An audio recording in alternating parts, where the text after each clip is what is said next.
Sorry, company here. Not a problem.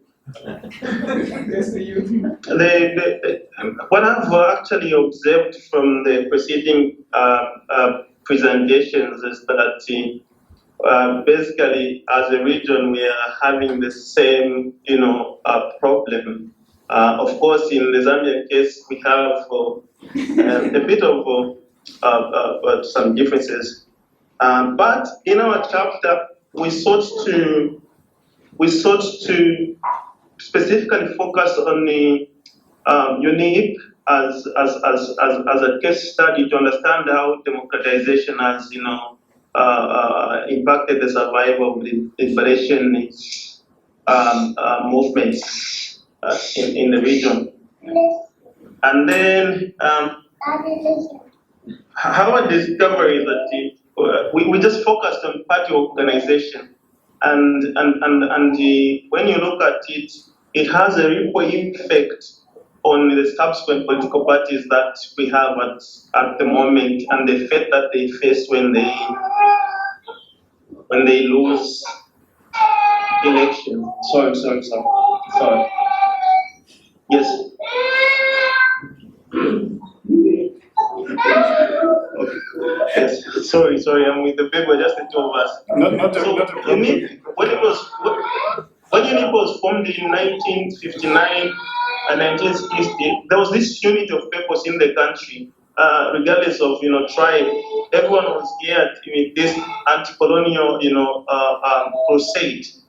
But you discover that immediately government is formed, everything is changed, and the focus is on one person, and that person is one that is determining everything, and the party becomes attached to government.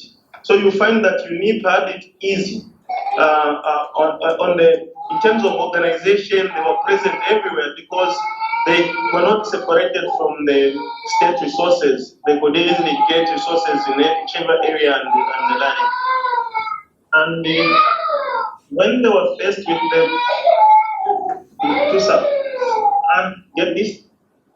when they were faced with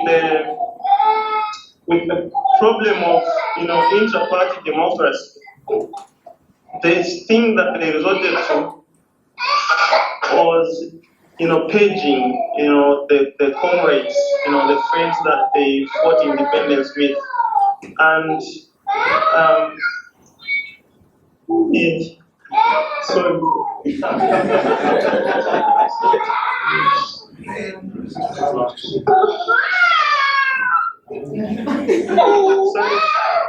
Sorry.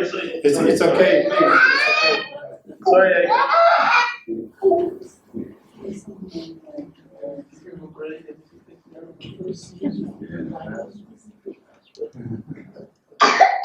Okay, now she's able to follow up. Sorry.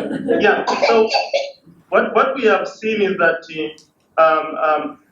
the failure for political parties to understand the challenges that are involved in party organization, really dealt a hard blow, to UNIP.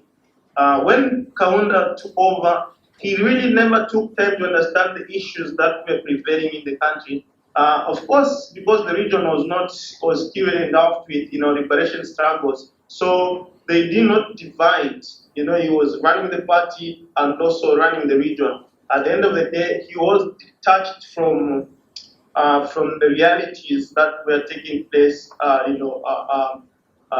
within the country. And from that, we were able to connect that to the institutionalization theory, where we successful, leadership selection plays a bigger role for the continuation of the organization.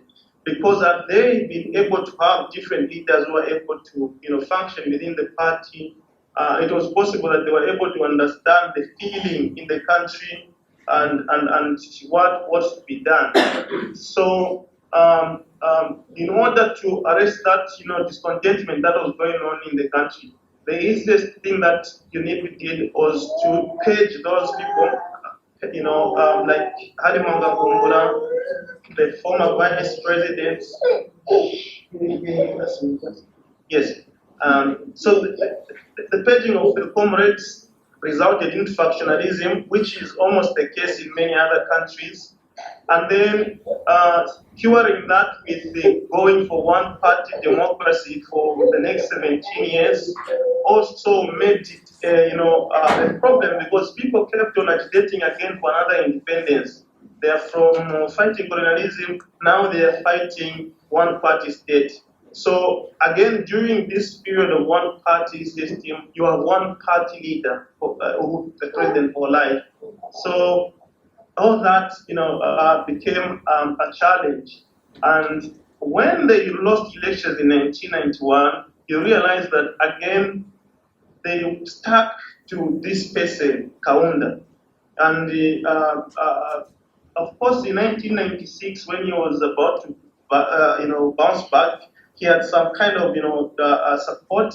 The party that won elections did not meet the expectations of the people, and because of how the institutions were structured, even the government that came in was kind of authoritarian. Kaunda was banned by way of changing the constitution, where the parentage clause was, introduced in our constitution that a person whose parents were not born in Zambia at the time of independence, were not Zambians. So at that particular time, Kaunda technically, was knocked out, and then the challenge also was, intensified by the boycott. They boycotted the elections. So in the process of boycotting the elections, they also lost a few structures or many structures that they had within the country, and that I think was the last nail on the coffin. What does this mean? It means that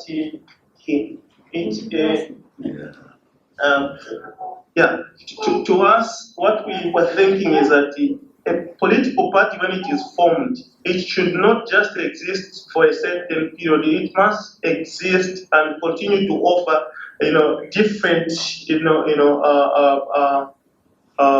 political roles in the opposition. And a party of the magnitude of UNIP should have at least one or two representation, even in parliament or even in the local authorities, which they do not have since 2001.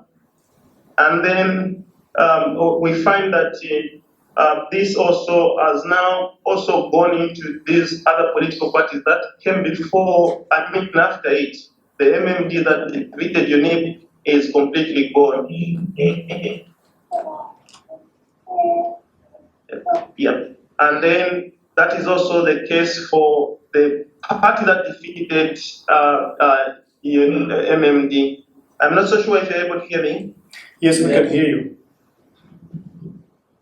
Okay, yeah, so the challenge that we have in Zambia at the moment is the path that was created by UNIP in terms of party organizations. We have political parties that do not pay attention to having, a party that is institutionalized, that looks at establishing structures across the country, a party that raises its own funds for political, processes, a party that selects leaders that transcends beyond one generation. So all the political parties so far that have been in government, two of those, the MMD and UNIP, have no representation whatsoever in any structure of governance. The Patriotic Front lost elections in 2021. There is a higher likelihood that by 2026, they will also not be present in any structure. And the problem remains with what happened, in the UNIP's way of organizing themselves. But in our conclusion, we think we can actually make some progress by attending to some of those observations that we've seen. There are countries that have seen liberation parties come back, like Malawi, we need to understand exactly how MCP was organizing itself in opposition and what factors actually accounted for their comeback. My apologies for becoming with this company. I wish I had another opportunity. Thank you so much. Thank you.